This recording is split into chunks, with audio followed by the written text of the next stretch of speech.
جونيور 5 عاملين ايه يا حبايبي؟ يا رب تكونوا بخير. معادنا النهارده مع الورك شيت والهوم ورك شيت وكمان الويكلي تيست للاسبوع التاسع. طبعا الاسبوع الثامن كان اسبوع العيد، كل سنه وانتم طيبين، ومنزلش فيه تقييمات اسبوعيه. فاحنا النهارده ان شاء الله معادنا مع الاسبوع التاسع. هنبدا بالورك شيت. طبعا احنا خلاص دخلنا في يونت 4 وذا افكت اوف جرافيتي. نتكلم النهارده عن الجرافيتي بتوسع اكتر. هيكون في شرح أثناء الحل ومراجعة، يا ريت ناخد بالنا كويس جدا. ولو انتوا أول مرة تشوفوني، سبسكرايب للقناة ولايك وشير لأي فيديو أنزله علشان الكل يستفيد. بسم الله. في الورك شيت في أول سؤال بيقولك objects move under the effect of two forces. الفورسز اللي عندنا احنا خدنا pull and push force. يعني ايه pull؟ يعني move الobject toward your body، انت بتقرب الobject بتسحبه. او الpush force ان انت move the object away from your body. So push or pull force. وطبعا متفقين ان الفورس دي يا حبايبي invisible، غير مرئية. we cannot see the force but we can see the effect. اقدر اشوف التأثير بتاع الفورس لكن ما اقدرش اشوف الفورس نفسها. Number two, the force of dot holds objects on the earth. الفورس بتاعت الجرافيتي هي اللي pull أو hold the object on the earth. Number three, the force of gravity causes. يعني ايه gravity أصلا؟ الجرافيتي دي هي الجاذبية، البولينج فورس. وده طبعا دايما الجرافيتي بولينج، محدش يقول عليها pushing force أبدا. All the time الجرافيتي is pulling force. ليه؟ لأن قدام شوية هناخد إن المagnetism may be pushing or pulling. علشان ما لخبطكوش خلونا الأول في الجرافيتي دلوقتي. بيقولك the force of gravity causes، بتسبب ان المون's rotation around the earth. انا عندي المون rotate around the earth طبعا. المفروض revolve around the earth. بالمناسبة ايه الفرق between revolve and rotate؟ rotate ان انت تلف حوالين نفسك، لكن revolve ان انت تلف حوالين other object، ان انت تلف حوالين حاجة تانية. تمام. number B او letter B the earth's rotation around the sun. الارث بتلف حوالين الصن. letter C objects fall towards the earth. ايوه برضو الجرافيتي هي السبب ان الاوبجكت fall down towards the earth. زي السكاي دايفرز كده اللي هو بينط من الطيارة، ليه مش بيفضل متشعلق كده وفلوت into the space؟ ليه ده بينزل على الجراوند؟ due to the gravity force. يبقى كل ده السبب في الجرافيتي. Number four, which of the following objects has the greater gravity؟ الجريتر الجريتر جرافيتي هو اللي عنده greater mass. ليه؟ لأن احنا قلنا كل ما الماس increase كل ما الجرافيتي هي كمان increase. طب وبالنسبة للديستانس العكس، كل ما الديستانس increase وكان الأوبجكت far away بعيد، كل ما الاتراكشن فورس أو الجرافيتيشنال فورس decrease. يبقى الديستانس والجرافيتي عكس بعض، لكن الماس والجرافيتي مع بعض increase. طيب مين عنده greater gravity هنا؟ هندور على greater mass هنا. تفتكروا الارث ولا المون ولا الجوبيتر؟ طبعا جوبيتر ده بلانيت موجود في السولار سيستم. ولا الصن؟ اكيد الصن. Number five, which of the following causes increase in the force of attraction between two objects؟ increasing the distance؟ لا، احنا قلنا increase the distance يبقى يحصل decrease في ال attraction force.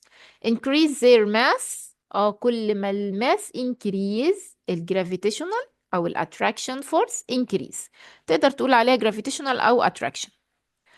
بعد كده complete the following. Gravity is a type of dot. الجرافيتي هي نوع من أنواع البولينج فورس، يبقى هي نوع من أنواع الفورس. The gravity is a type of force. وزي ما قلت لكم الفورس على طول invisible، غير مرئية. ما بشوفش الفورس لكن بشوف الإفكت بتاع الفورس، التأثير بتاعها. So هتكون number one force. بعد كده Earth's gravitational force pulls object. تفتكروا بتشد الأوبجكت ايه؟ downward ولا upward؟ أكيد towards the center of the earth. downward towards the center of the earth. Number three, the dot revolves around the earth in a fixed orbit due to the gravity. هو مين اللي بيلف حوالين الارث؟ ما نتلخبطش ابدا يا حبايبي. بصوا ركزوا معايا.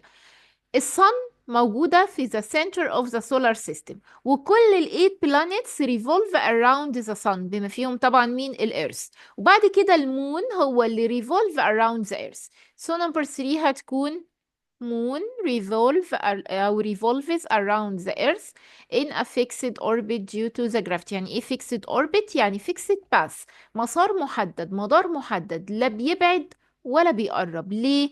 due to the attraction أو ال gravitational force between the earth and the moon. Number 4 when the distance between two objects decrease، المسافة قلت يعني بقوا nearby أقرب لبعض، the gravitational force between them هيحصل ايه؟ increase ولا decrease؟ بسرعة اكتبولي في الكومنتس. برافو عليكم. increases. Number 5 the moon's mass increases، أو if the moon's mass increase the gravitational force between it and the earth هي الماس increase، يبقى على طول gravitational force هي كمان increases. كده نكون خلصنا الورك شيت يا حبايبي. يلا بينا نحل مع بعض الهوم ورك شيت وبعد كده ندخل على التقييمات الأسبوعية. فأول سؤال في الهوم ورك شيت بيقولك the forces that returns the pole after it's thrown upward in the force of، أو is the force of. هو أنت لما حضرتك throw up بترمي البول up into the air، إيه اللي بيخليها move down تاني أو return back ترجع تاني على الجراوند؟ طبعا الجرافيتي فورس.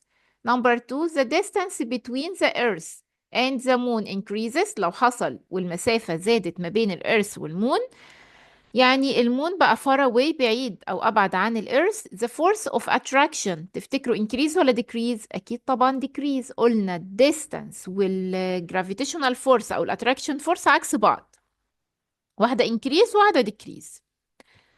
Number 3 magnetic force is considered a force of. المagnetic force تفتكروا push only ولا pull only ولا friction ولا push or pull؟ طيب تعالوا نفكر كده مع بعض. لو احنا جبنا two magnets حطيناهم قدام بعض، تمام، هيحصل ما بينهم repletion او هيحصل ما بينهم pushing force. طيب هات الماجنت وهات البيبر كليبس بقى اللي هي او الايرون نيلز، هيحصل ما بينهم pulling force. So maybe push or pull force، ودي طبعا سميناها magnetism force، وبتكون برضو invisible. أي force invisible ما بقدرش أشوفها، بشوف الإفكت بتاعها، التأثير بتاعها بس. Number 4 gravity is considered a dot force. الجرافيتي تفتكروا push ولا friction ولا visible ولا pull؟ لا، هي invisible pulling force. بعد كده put true or false the earth's gravity is greater than the moon's gravity. هي الارث اكبر في الماس ولا اقل من المون؟ الارث طبعا greater than او bigger than the moon، يبقى عندها gravity force greater than the moon. it's true. بعد كده number 2 whenever the mass of an object increase، لما الماس بتزيد its gravitational force decrease. لا طبعا احنا متفقين increase لما الماس increase الجرافيتيشنال فورس هي كمان increase. Number 3 magnetic force is considered only pulling force. المagnetic لسه قايلين may be pushing or pulling force، so هتكون false. Number 4 the force of gravity exists only between objects in touch. الجرافيتي بتكون ما بين الاوبجكتس اللي هما متلامسين بس، اللي فيه كونتاكت ما بينهم او touch each other. false طبعا، بدليل ان الارث doesn't touch the moon وفي ما بينهم attraction force، دليل ان الsun doesn't touch the planets وفي ما بينهم gravitational force. so even حتى لو هما don't touch each other ففي ما بينهم gravity force. Number 5 objects fall downward due to the frictional force. لا طبعا. ايه الفريكشن فورس دي؟ نراجع عليها بالمره. بصوا حبايبي، كنت دايما في جريد 4 بقول لكم ان الفريكشن فورس دي عامله زي النوتي فورس، بتغلس على الموفمنت opposite the movement. يعني ايه؟ يعني بتكون في عكس اتجاه الحركه in the opposite direction of the motion. and slow down the speed of the object. الفريكشن فورس اللي هي قوة الاحتكاك بتكون عكس اتجاه الموفمنت، وكمان slow down بتقلل السبيد of the object. بعد كده number 6 gravity is considered a visible force. مفيش force visible، قلنا it's invisible force while magnetism is an invisible. الاتنين invisible so it's false. وبكده نكون خلصنا الهوم ورك شيت. يلا بينا على الويكلي تيست. بس الأول ما ننساش سبسكرايب للقناة ولايك وشير لأي فيديو أنزله. كمان يا حبايبي هنلاقي شرح المنهج كامل على القناة من كتاب المعاصر وحل تمارين المعاصر اللي موجودة فيه ورا كل درس. كمان جروبات الواتس موجودة في الديسكريبشن بوكس لو حابين تتواصلوا معايا. في الويكلي تيست نمبر 9 أو الويكلي تيست 9 للأسبوع التاسع يعني. أول ويكلي تيست بيقول لك برضو لسه بنتكلم عن ال effect of gravity. Complete the following. If the distance between the moon and the earth increases. يعني ايه increases؟ يعني زادت، المسافة زادت، يعني المون بقى far away بعيد شوية عن الأرث. The gravity between them تفتكروا increase ولا decrease؟ قلنا ان هم عكس بعض يبقى على طول decrease. Question number 2. Write what the following statement means. يعني scientific term a force of attraction between objects. فكروا كده شوية. ال attraction force قلنا عليها ايه؟ قلنا عليها gravitational force أو ال gravity. Question number 3. Give reason for the following. Objects on Earth's surface will remain stable. يعني ايه؟ يعني لو حضرتك حطيت القلم بتاعك على التيبل هتلاقيه موجود زي ما هو، مش هيحصل ان هو fly او float into the space، مش هيطير. يعني ليه هيفضل stable ثابت في مكانه؟ ليه اللي تشير موجود وثابت؟ كل ده due to the gravity. بتعمل ايه الجرافيتي دي؟ pull الأوبجكت towards the center of the earth. دايما شدانة to the center of the earth and keep it fixed. بتخلي الحاجة ثابتة و stable and doesn't fly أو float. لو قلت لي بس due to the gravity force which pull object towards the center of the earth it's okay. مظبوط جدا الكلام ده. يبقى due to the gravity force which pull objects down towards the center of the earth. خلينا نكتب بس ال earth capital هنا. اوكي. بعد كده correct the underlined. The moon's gravitational force is greater than the earth. لا احنا قلنا ان ال earth bigger than the moon، علشان كده ال earth بتكون عندها gravitational force more than the moon. يبقى العكس. يبقى هنا المون عنده less gravitational force، أقل طبعا من ال earth. Earth's gravity causes objects move upward. تفتكروا يعني هي push us ولا pull؟ هي طبعا pull، بتشدنا down to the center of the earth يبقى downward. وبكده خلصنا الويكلي تيست نمبر 1 للأسبوع التاسع. يلا بينا على الويكلي تيست نمبر 2. Question number 1. Complete the following. Whenever the dot of the object increases, the gravity increase.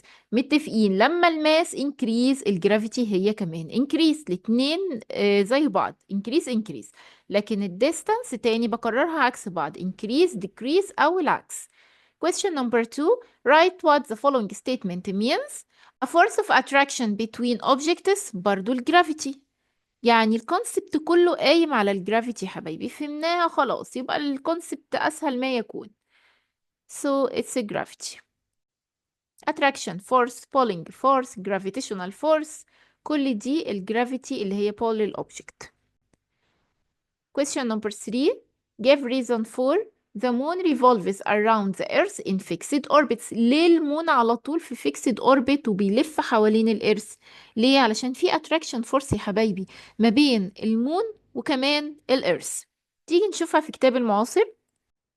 سواء قالك ان المون attracted to the earth او ان المون revolves around the earth in fixed orbits يبقى due to the gravitational attraction between earth and the moon. علشان عندي قوة جذب بين المون وبين الارث. طبعا الارث عندها greater gravitational force عشان هي has more mass. يلا بينا بقى نكتب الإجابة.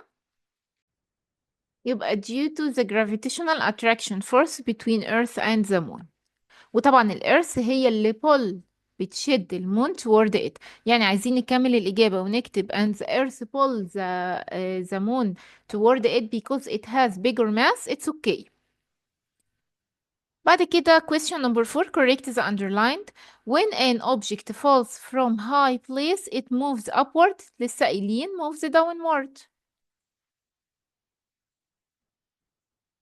طب ليه downward؟ due to the gravity force which pulls the object down toward the center of the earth.